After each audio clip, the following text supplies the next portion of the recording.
Então, o termo osteomielite, ele é bem importante porque ele está retratando exatamente situações onde nós temos que ter uma certa invasão no paciente. Nós não podemos deixar um paciente com osteomielite sem um tratamento adequado. E esse termo ele é utilizado desde 1844, quando o Nelaton ele utilizou esse termo falando que tinha um processo inflamatório e infeccioso na estrutura óssea. Essa imagem aqui é uma imagem histórica onde ele está fazendo um tratamento, onde ele mantinha a ferida aberta. Olha que interessante, 1844, Nelaton ele já identificou que o tratamento era retirada dessa secreção purulenta, era aplicar substâncias locais que pudesse retirar esse processo inflamatório. Existem vários processos inflamatórios no nosso tecido, mas quando se tem um processo inflamatório no osso, ele se torna bastante agressivo. Por quê? Ele faz uma necrose óssea, ele faz uma deformidade e ele acumula pus. Então, doença óssea inflamatória que é causada por um micro-organismo infeccioso, que leva à destruição e perda óssea progressiva. Esse é o termo correto para a nomenclatura de osteomielite. Na grande maioria das vezes, os estafilococos geralmente comensais e os estafilococos áureos e o estafilococos epidermides são os germes que apresentam maior prevalência. Muito bem, essas infecções, principalmente estafilocócicas, são bactérias que estão na nossa pele, que já tem uma certa resistência na pele. Mas por mecanismo de resistência, ela pode exatamente ter uma baixa imunidade desse hospedeiro, no caso o homem, e ter uma inoculação, um processo infeccioso. Para a gente entender, esses estafilococos são bactérias gram-positivas que apresentam morfologia redonda de diâmetro de 0,5 a 1,8 micrômetro. Ou seja, eles apresentam uma parede celular que atribui a sua característica do gram-positivo, por resistência. Exatamente esse estafilococos, ele é composto por uma camada de peptídeo glicano, lipoteicoicos e também os ácidos teicoicos. Por que isso é importante? Para a gente entender que existe mais de 20 espécies diferentes de estafilococos. Aqui se explica a resistência. Então, quanto menos antibiótico empírico utilizar, melhor é para a gente ter um acerto nessa infecção. Porque tanto Staphylococcus aureus como epidermides, eles são habitantes comensais nessa microflora da nossa pele. Ela está presente. E quais os fatores de risco, principalmente se a gente pensa numa osteomielite? Idade, doenças como diabetes mellitus, doenças vasculares periféricas, vocês já viram com certeza amputação de dedos por osteomielite em pacientes diabéticos descompensados, drogas de uso intravenoso, implantes cirúrgicos e principalmente imunodeficiência, como doença ou medicamento. Se a gente for pensar exatamente no mecanismo de contaminação, vamos entender que as mais prevalentes são as hematogênicas, que são as mais comuns.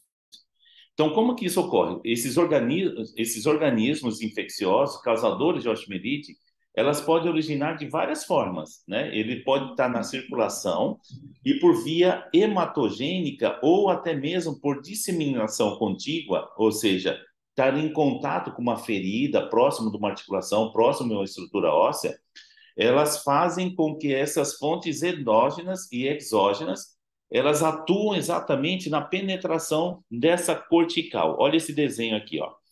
Então, por uma circulação na pele, algum motivo, essa bactéria ela consegue penetrar no periósteo desse paciente e ele acaba fazendo essa destruição, porque aqui é o mecanismo é exatamente de infecção.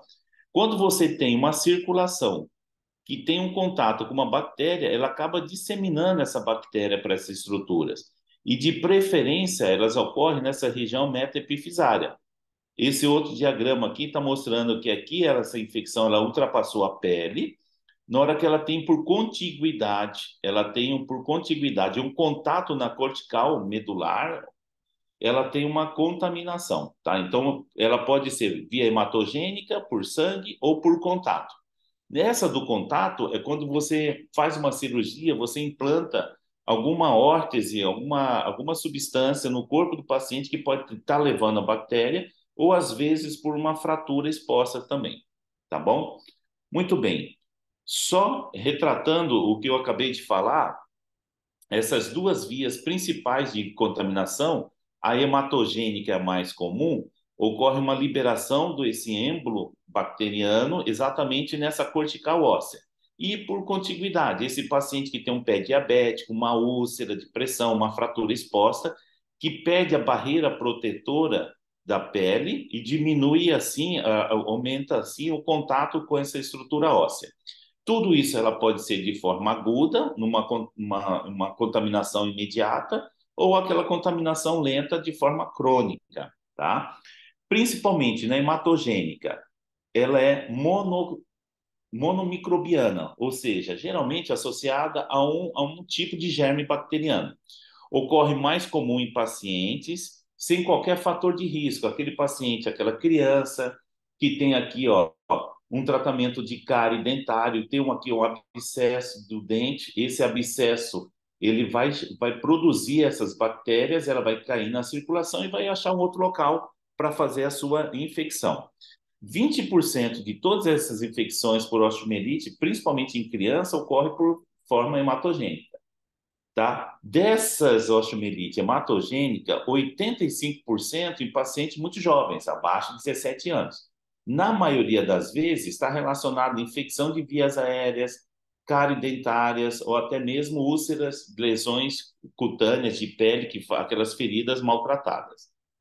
Já a contígua, que é aquela que a gente leva a bactéria até o paciente, na maioria das vezes é por cirurgias. Então, ela já é polimicrobiana, que ela já vem com outras fontes de infecção bacteriana, geralmente o paciente já adulto e muito relacionado ao trauma, ou uma fratura exposta, ou numa cirurgia, ou alguma outra situação que acaba expondo o tecido que é estéril, o tecido articular, o tecido muscular, com algum tipo de implante, cirurgias, levando a uma infecção. Muito bem. A fisiopatologia, ela não difere uma da outra. O mecanismo, sim, uma hematogênica, outra por contiguidade. Mas a fisiopatologia, a partir do momento que aquela bactéria adentrou alguma região que tem a possibilidade de contato com vaso sanguíneo, ela vai criar um êmbolo, né? Ela vai produzir exatamente um aglomerado de bactéria. Esse aglomerado de bactéria vai circular, vai parar nessa circulação, nessa estase sanguínea, com necrose local, e isso é um meio propício. Ali ela vai se proliferar, ali ela vai se multiplicar exatamente causando uma proliferação bacteriana. E isso ela vai disseminar por uma degeneração celular e vai liberar também um tecido, um exudato, que é um tecido purulento. Esse pus, ele pode tanto migrar para a região cortical, canalicular, destruindo todo esse tecido periósteo, como ele pode ir para a região intramedular. Olha esse desenho. Então, aqui a produção do exudato. Esse exudato, uma vez produzido ele por pressão, ele pode vir aqui para a região periostal ou ele pode invadir mais essa camada intramedular. Tá?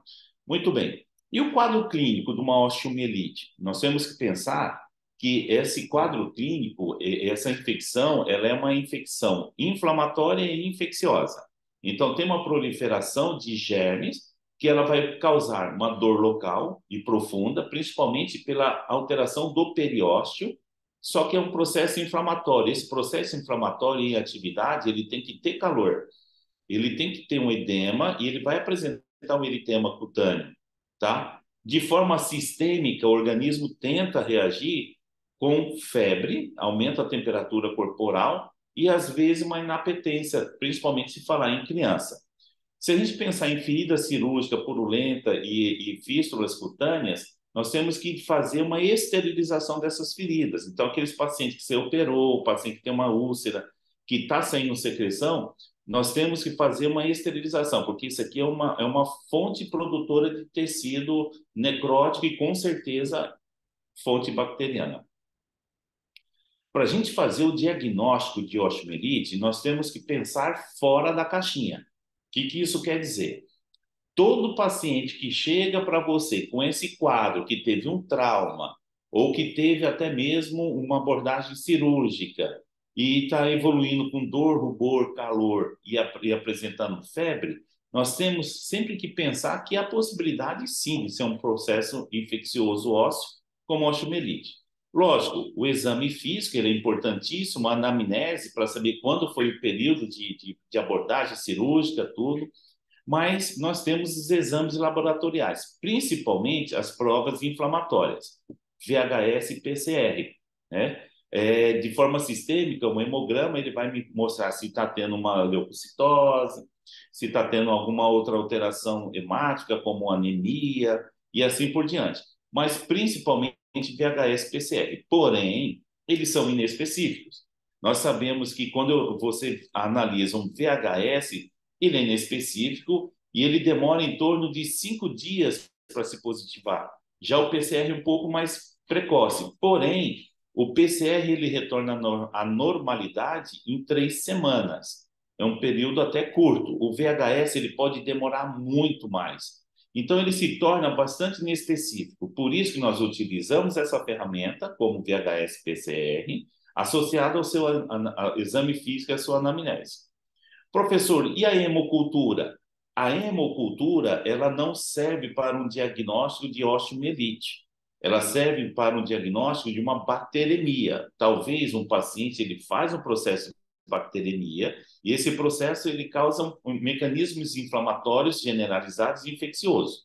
Agora, para o diagnóstico, nem sempre essa bactéria circulante no sangue é a mesma que está causando a infecção óssea, tá?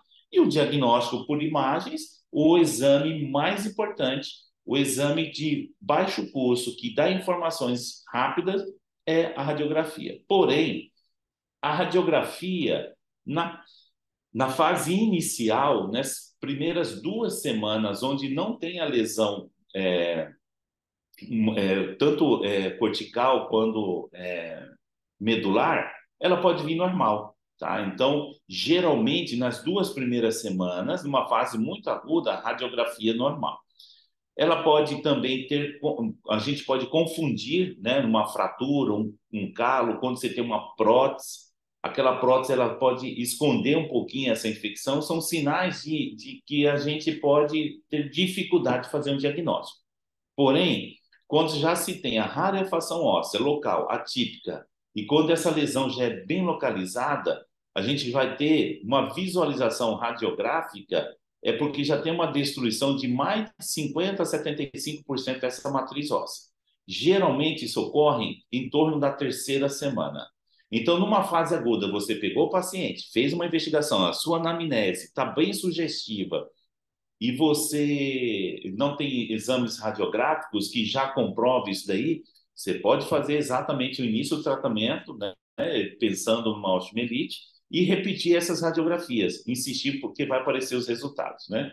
E aí, o diagnóstico radiográfico, ele tem uma padronização, tá? Como eu falei para vocês, no início, numa fase onde não tem um comprometimento da cortical óssea, a gente não vai ver na radiografia. Geralmente, com 3 semanas, onde já tem um comprometimento da cortical, da medular e da parte muscular, a gente já começa a ter uma imagem já sugestiva de uma lesão lítica. Tanto que, na minha dúvida, eu posso pedir a tomografia exatamente para me auxiliar a estabelecer a extensão dessa lesão. Até onde vai essa lesão óssea? Até onde vai, se ela tem invasão de partes moles ou não. A tomografia é importante, mas o exame de imagem radiográfico é o mais importante para diagnóstico. Dificilmente a gente precisa pedir uma tomografia, a não ser que você tenha uma dúvida, como suspeitando o diagnóstico diferencial de uma lesão de osteomielite com tumor. Se você tem uma dúvida, aí a gente pode fazer o diagnóstico com PET, tomografia PET, que é exatamente de sensibilidade 95% e especificidade em torno de 99%. Então, é uma radiação por tomografia de corpo total com irradiação de pósitrons. No caso, a gente utiliza o flúor 2-desoxiglucose. é um tropismo, a bactéria vai ter um aumento da parte de glicogênio, então vai aumentar essa glucose nessa região, e esse fármaco ele tem um tropismo por essa glucose. Então ela vai brilhar. Então, onde você vê um brilho diferente, são manifestações de infecção, tá? Diagnóstico PET-CT. Dificilmente a gente pede também, a não ser que estamos suspeitando de alguma lesão de tumor. E a ressonância? Bom, se eu tenho uma programação cirúrgica, todo paciente que tem condições cirúrgicas de osteomielite, né, tem que ser operado. Se eu tenho uma programação cirúrgica, eu quero saber qual o comprometimento que ele tem do tecido ósseo e comprometimento de partes moles, então a gente faz a ressonância, exatamente com STIRS de T2, que ele vai me mostrar essa relação de tecido ósseo com tecido de partes moles, no caso, o pus. Então ele vai ter um contraste podendo mostrar. A ressonância, ela não é obrigatória para você ter acesso a cirurgia, mas com o planejamento cirúrgico ela ajuda bastante. E por último, de diagnóstico por imagens, o diagnóstico da cintilografia, que é diferente do PET. A cintilografia, pensando em osteomielite, olha o joelho desse paciente, o joelho esquerdo. A gente utiliza o galho 67 porque ele realça exatamente essas áreas de concentração leucocitárias, geralmente em sítio de infecção. Então, onde tem infecção, tem leucócitos aumentado, ele vai estar lá, tá? Mas ele também pode captar em pacientes com tumor. Então, o diagnóstico de cintilografia com galho é quando você tem uma anamnese bastante forte e você faz esse exame e justifica o diagnóstico de osteomielite. Agora, o melhor diagnóstico, o diagnóstico que eu vou ter a cultura e antibiograma é a biópsia da lesão. Como assim? Onde tem a lesão, você faz uma biópsia guiada por imagens, percutâneo. Você faz aspira esse tecido e manda para a cultura, para o laboratório. Na cultura, por varredura, ele vai fazer toda a distribuição de grão para ver exatamente esse aqui embaixo, que é o antibiograma. Cada pastilha dessa aqui representa um antibiótico e para saber qual o tamanho do halo de repulsão que ele tem para formar um antibiótico. Esse aqui ele é sensível. Sensível, esse aqui ele é resistente, ó, não criou o halo. Então essa formação do halo é exatamente para mostrar a sensibilidade e a resistência do antibiótico para aquele germe. Isso é importante. E aí Waldvogel, ele fez uma classificação exatamente para mostrar que tipo de lesão que esse paciente vai ter. Então, ele classificou basicamente pelo mecanismo de infecção, que a gente já comentou, que é por via hematogênica, ou por contiguidade, né? Ou pela duração e complicação da infecção, que ele classificou como aguda e crônica. Aquele paciente que tem uma lesão, uma lesão óssea, que já aparece a radiografia, até o fato do aparecimento, em torno de 2, 3 semanas, uma lesão aguda. A partir do momento que ele já tem manifestação, já tem um tecido necrótico, já tem uma área que não tem vitalidade, que é um produtor de tecido ósseo para infecção, ele passou a ser crônico. Então, vulgarmente, Waldvogel classificou agudo até 3 semanas, crônico acima de 3 semanas. E Ciane Mader, ele fez uma classificação radiográfica para determinar o grau de lesão da cortical óssea. Se vocês forem avaliar essa primeira imagem, a lesão está somente no cone medular, mas sem nenhuma destruição do tecido cortical. Aproximadamente 2, 3 semanas, ela pode começar a ter essa destruição cortical e assim por contiguidade, uma destruição mais exagerada. Olha a destruição desse tecido aqui. Aqui a gente provavelmente nós temos como salvar esse tecido cortical. Até nessa fase 2 e 3 de ser animada, a gente consegue salvar, tá? Tudo isso daí é para exatamente fazer uma programação de tratamento. Antes da gente pensar no tratamento, nós temos que pensar lá no futuro quais as complicações que esse paciente pode evoluir de uma osteomielite, quando não está tratada. As complicações não infecciosas da osteomielite, principalmente, é a reabsorção óssea.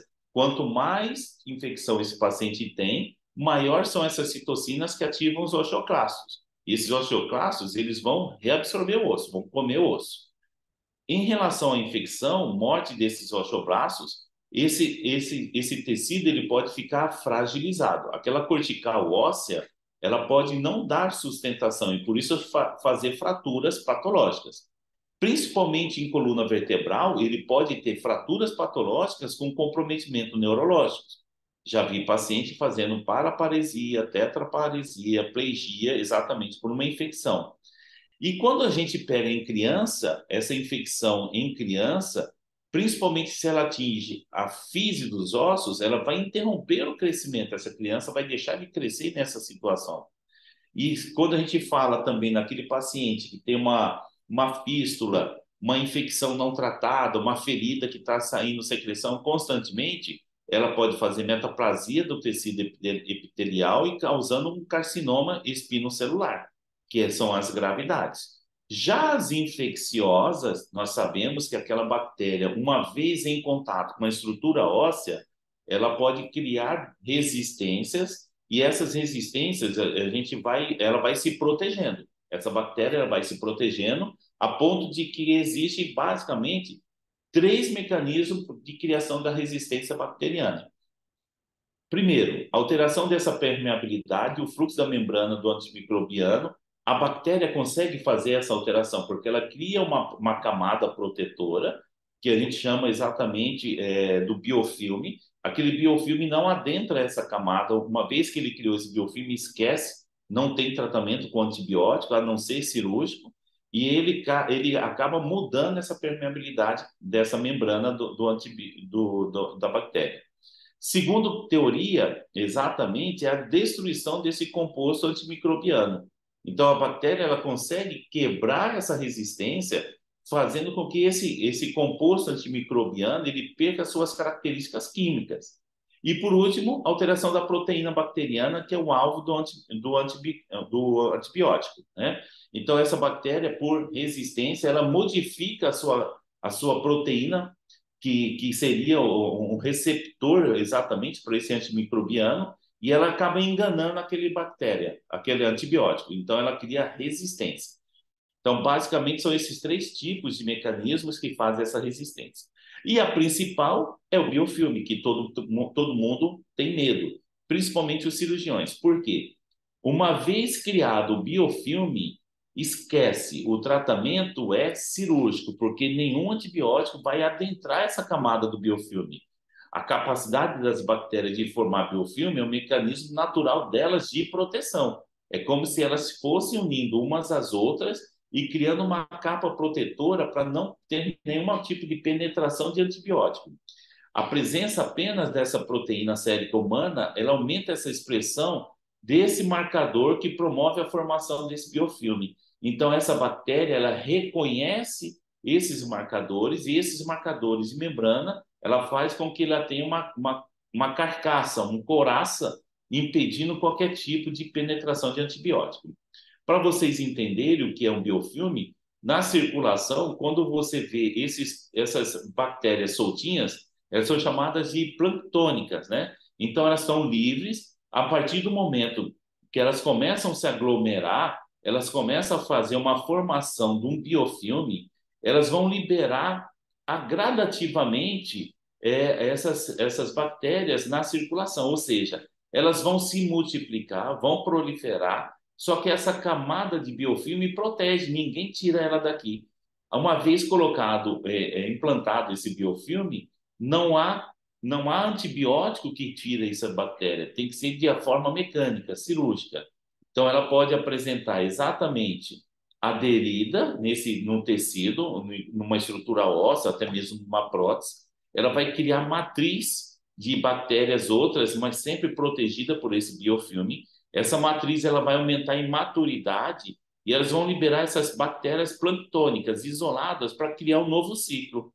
Então, esse ciclo de infecção do biofilme, nós temos que quebrar esse ciclo. Como que a gente quebra? Com um tratamento, e é agressivo. A melhor forma de se tratar a infecção bacteriana é antibiótico terapia, cirurgia agressiva para esse paciente, no caso, agressiva para a lesão. Professor, e qual que é o antibiótico? Baseado nesse tripé, a gente tem que pensar sempre que uma osteomielite, para a gente quebrar essas pilares da osteomielite, primeira coisa, eu tenho que fazer um procedimento invasivo, uma cirurgia, ou de limpeza, ou de eliminação de bactérias, mas a gente tem que fazer antes mesmo de entrar qualquer tipo de antibiótico. Por quê? Se a gente for pensar que aquela bactéria está dentro de uma estrutura óssea, antibiótico nenhum quebra essa barreira óssea, essa barreira cortical, barreira do periósteo, para entrar dentro da camada medular. Não quebra. Nós temos que ter uma abordagem. Tem que ir lá e fazer a limpeza de casa. Então, o primeiro procedimento é a cirurgia e antibiótico correto e o tempo correto de antibiótico. Está vendo essas perguntas? Quando eu falo em antibiótico, eu tenho que perguntar qual o antibiótico, qual o tempo adequado desse antibiótico e qual via de acesso. Por quê? Na grande maioria das vezes, a bactéria ela é de comunidade. É aquela osteomielite hematogênica da criança, subnutrida, desnutrida, e daquele paciente que tem um acesso um pouquinho diminuído na higiene, que acaba proliferando aquela bactéria. Então, na grande maioria das vezes, essa bactéria ela vai responder com antibiótico terapia via oral, mas tem que ter a cirurgia. Já quando a gente pensa em uma multiresistente, ou por contaminação hospitalar, ou por uma multiresistente domiciliar, a via de acesso é endovenoso. Então, isso é importante, o tempo, qual o antibiótico e qual a via de acesso. Por quê? Se eu tenho uma proposta de um tratamento multifásico, ou seja, eu não tenho como falar para o paciente, ó, toma esse antibiótico, vamos fazer essa cirurgia que vai estar curado. Então, primeira coisa, eu tenho que compensar esse paciente de forma clínica, porque o tratamento medicamentoso com antibiótico terapia é prolongado e abordagem cirúrgica. Quantas abordagens cirúrgicas vai ter? Exatamente quantas forem necessárias. É igual limpar um terreno. Você limpa o terreno hoje, você dá um antibiótico, mas aquela bactéria vai crescer. 2, 3 semanas você volta, faz uma nova avaliação, se houver nova necessidade, faz uma nova abordagem cirúrgica. Por quê? O antibiótico, ele não quebra essa barreira, como falei para vocês. É a cirurgia que vai oferecer exatamente essa alta concentração sérica desse tecido ósseo. Se eu não fizer o procedimento cirúrgico, o antibiótico ele vai fazer uma esterilização circular no sangue, porém, dentro do canal medular, dentro da estrutura óssea, ele não vai ter acesso. A gente sabe que os germes mais comuns, existem alguns macetezinhos. Quando a gente vê a osteomielite de ossos longos, a gente tem que pensar principalmente no estrepto beta-hemolítico, alguns coágulos negativos e os áureos, são os principais. Na nossa região, no Brasil principalmente, né, em Mato Grosso, quando você pensa em uma osteomielite de coluna, a primeira coisa que nós temos que pensar é tuberculose, tá? Os áureos e os gram-negativos também fazem parte desse arsenal infeccioso, mas coluna na nossa região, no Brasil, ainda infelizmente, por ser um país subdesenvolvido, por várias questões, tanto alimentares quanto de higiene, acaba tendo bastante ainda tuberculose óssea na coluna. E assim por diante, ossos dos pés, alguns gram-negativos também, junto com áureos, e os ossos das mãos, aí vem o Equinella corodenis e principalmente os anaeróbios orais, tá? Mas esse daqui, cada hospital, cada CCIH, eles acabam desenvolvendo essa tabelinha aí para vocês, tá? Então, se você operou em um determinado hospital, fez um procedimento cirúrgico, e esse paciente, por uma infelicidade, evoluiu para uma osteomielite, o próprio hospital ele vai te fornecer as bactérias sensíveis, as bactérias resistentes e os tipos e a família do antibiótico que você vai dar. Então, tem um exemplo aqui, ó, Pseudomonas, quando você tem uma infecção possivelmente hospitalar, porque não é uma bactéria de comunidade. Então, dependendo da CCIH, ele vai ver se esse Pseudomonas tem multiresistência ou se ele não tem resistência múltiplas para antibiótico e assim por diante. Então, pensar em tratar o paciente nós já temos que ter um contato com a CCIH para saber se naquele serviço está tendo uma infecção de pseudomonas, para a gente tomar alguns cuidados, algum outro tipo de bactéria, tá? Basicamente, o tratamento cirúrgico corresponde em eliminar o foco de infecção. Como que a gente elimina o foco de infecção? O exemplo que eu dou, quando você tem uma sala fechada, hermeticamente fechada, sem janela, sem porta. E nessa sala, por algum motivo, está toda suja, com material infeccioso. Primeira coisa, nós temos que fazer uma remoção mecânica. Para isso, eu tenho que abrir uma porta ou uma janela. Então, eu tenho que fazer uma corticotomia na estrutura óssea, abrir essa cortical óssea e entrar dentro do canal medular. Existem várias formas, eu vou mostrar para vocês aqui. Desde remoção mecânica dos tecidos infectados e digitalizado, e só que eu tenho que preocupar em manter essa estabilidade. Esse osso, ele não pode estar quebrado, ele não pode estar fraturado. Algumas técnicas utilizadas que a gente pode utilizar para o tratamento cirúrgico, desde papineu, biovidro, salserização, RIA, que é o Rimmer Irrigator Aspirator, PMMA, que é o polimetilmetacrilato, que é o cimento, uma outra técnica que eu gosto muito, que eu utilizo, que é a masquelê, e outra técnica de transporte ósseo. Então vamos lá.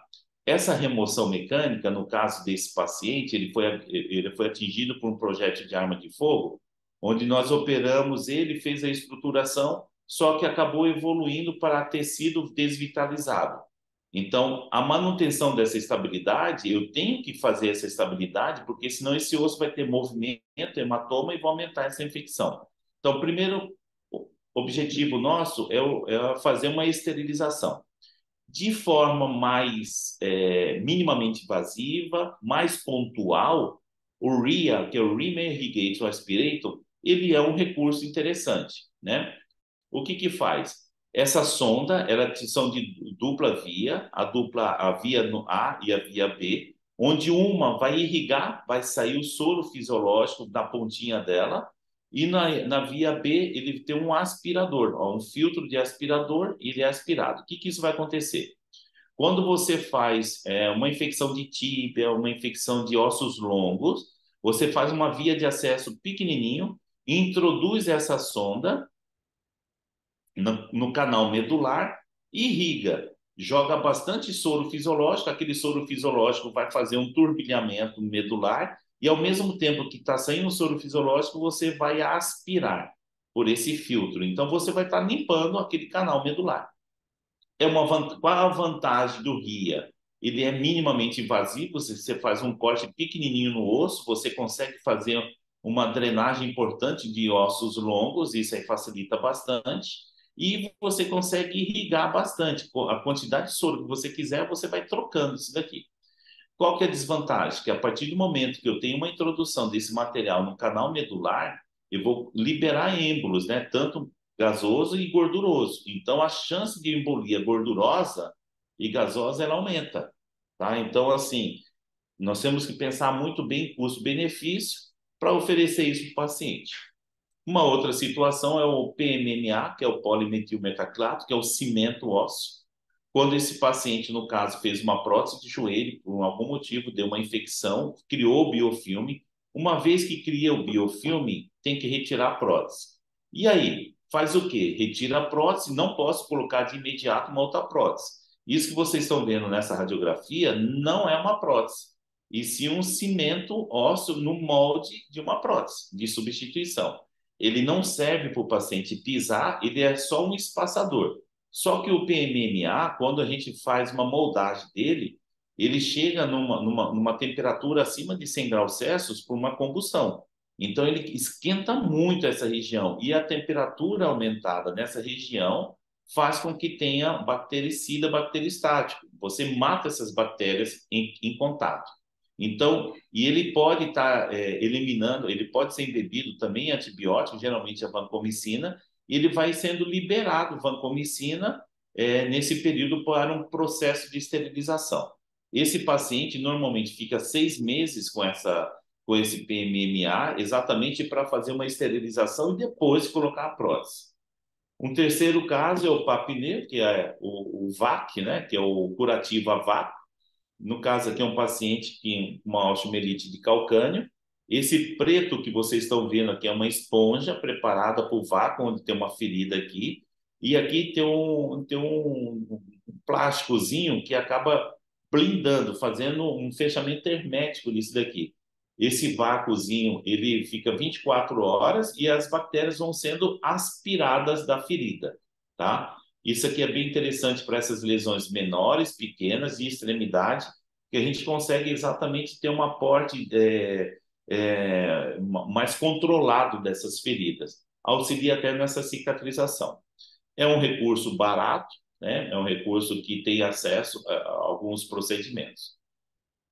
Esse outro processo é o biovidro, que é esse vidrinho que está aqui, que ele nada mais, nada menos que é um vidro triturado que tem alto poder energético de estimulação osteogênica, ou seja, ele combate a infecção, ele tem ação, tem antibiótico nessa região, né, nesse biovidro, e em contato com a ferida, tudo, ele vai estimular alterações energéticas das membranas celulares, vão excitar essas células osteogênicas, vão produzir mais osso.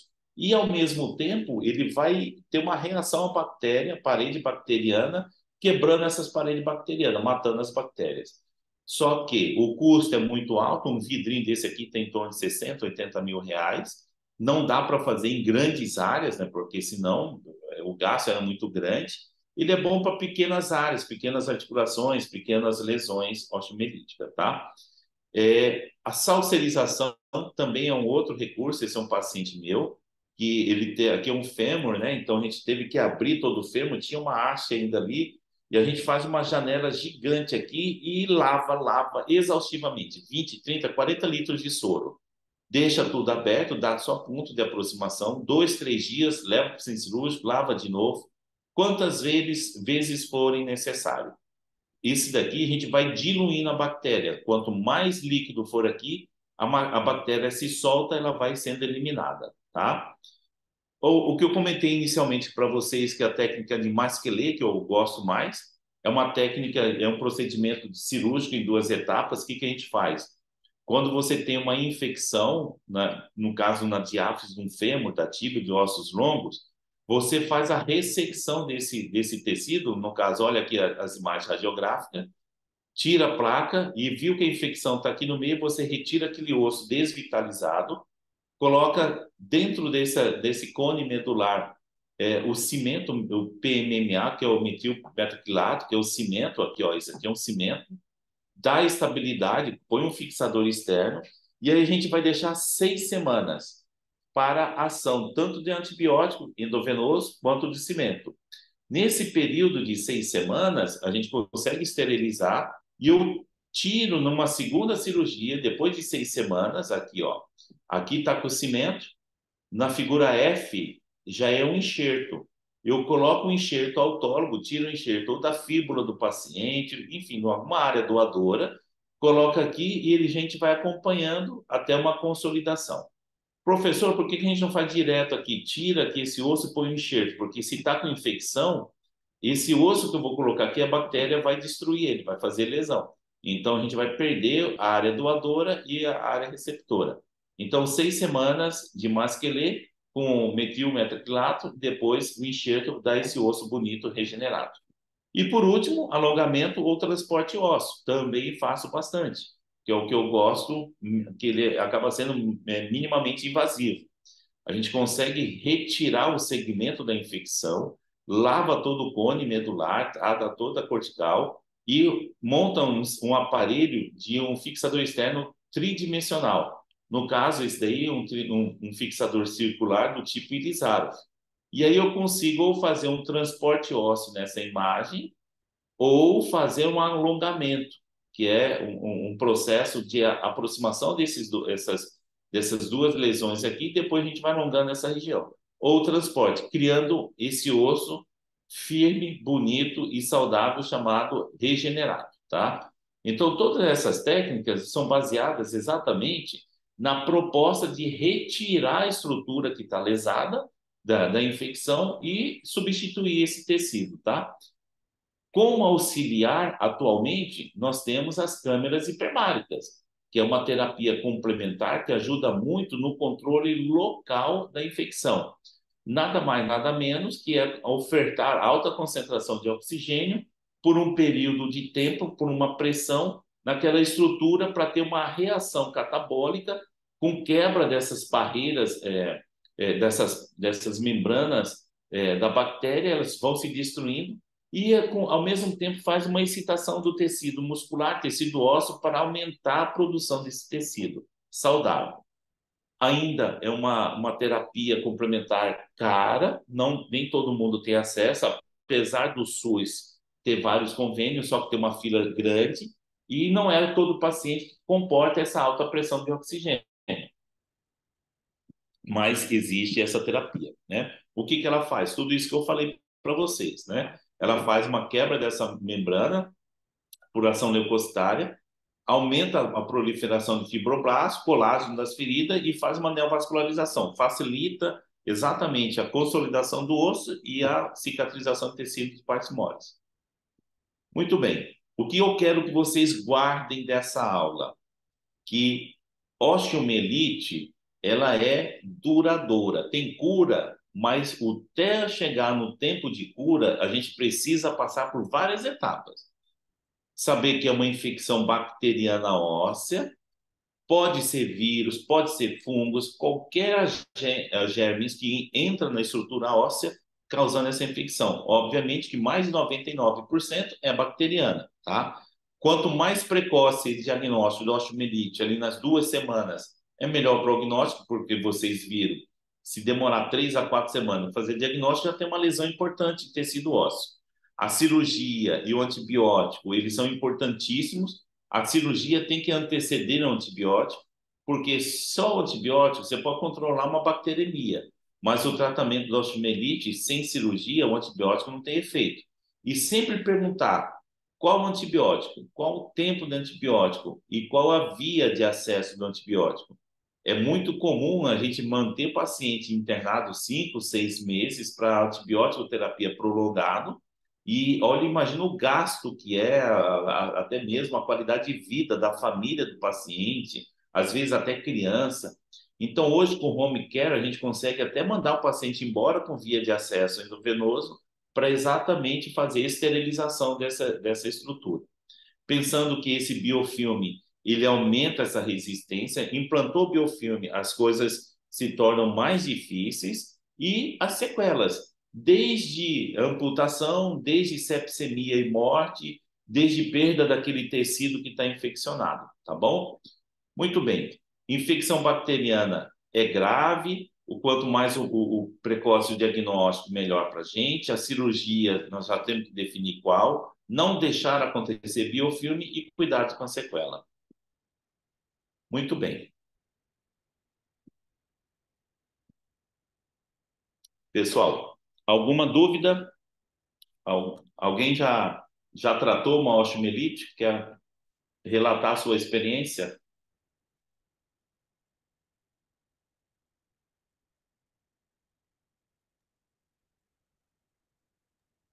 Eu já vi alguns pacientes com osteomielite na enfermaria, mas Ainda não como vi, professor.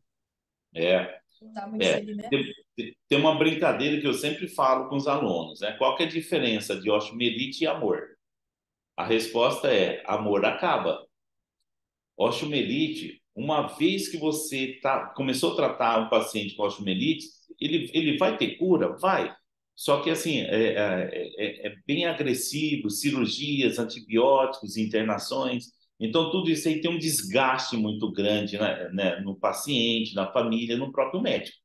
Por isso, quando vocês entram em cirurgias ortopédicas, nós ortopedistas, a gente fica super aflito porque quer ver você lavar a mão, quer ver você tirar os anéis, tirar o relógio, lavar a mão direitinho, esterilizar, colocar luva e entrar para o campo cirúrgico sem contaminar. Porque uma vez que a gente mexe com estrutura estéreo, o osso é estéreo. Diferente de cirurgião de abdômen, por exemplo. Vocês vão ver cirurgião de abdômen que os cuidados, não que é diferente, porque o abdômen já é contaminado. E não tem como dar osteomielite no intestino. Ali já tem um meio de cultura aumentado uma infecção. Agora, na estrutura óssea, uma bactéria que tiver na estrutura óssea já é uma complicação. tá bom?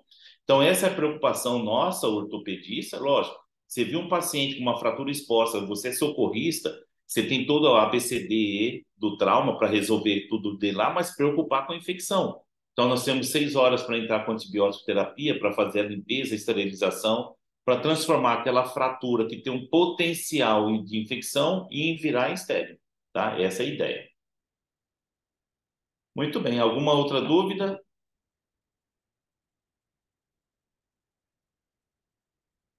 Maravilha.